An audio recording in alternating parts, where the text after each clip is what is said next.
चंद लोग आते हैं कि ब्रांड अलग होता है लेकिन नकली ब्रांड होते हैं, जैसे पेप्सी का बनता है, आदिदास की शूज आते हैं, वैसे नकली ब्रांड आते हैं, क्योंकि उनको मालूम है कि उनके अंदर वो काबिलियत नहीं है, उनके अंदर वो हुनर नहीं है, उनके अंदर वो दम नहीं है, उनके अंदर वो सलाहियत नहीं है।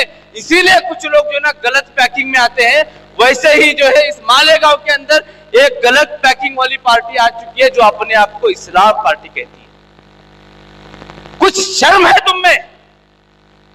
जब कल को भाजपा वाला ये बोलेगा कि ये इस्लाम पार्टी ने जो है इसने जो है रिश्वत खाई, यही भाजपा वाला अगर कल को बोलेगा इसे इस्लाम पार्टी जो है ना बकवास है, नौजुबिल्ला, आप आपके गंदी सियासत के लिए हमारे इस्लाम को घसीट रहे। आप बनाइए जो करना है कीजिए, लेकिन इस्लाम को बदनाम नहीं करना है। तो ऐसे लोगों को समझने की जरूरत है कि क्या आ रहा है, गलत पैकिंग में गलत मटेरियल आ रहा है। सिर्फ उतना ही नहीं है, आप लोग भोले भाले हैं, किसी का नाम शरीफ होने से वो शरीफ नहीं बनता है, किसी का नाम मुस्तकीम होने से वो सिरातुल मुस्तकीम पे नहीं होता है। अपनी इज्जत की बात है, अपनी डिग्निटी की बात है। डिग्निटी मतलब क्या? नाम डिग्निटी होने से डिग्निटी आती है। डिग्निटी वो होती है जहां पे एक मुसलमान रहते हुए एक शहरी होते हुए मुझे इज्जत की जिंदगी हो।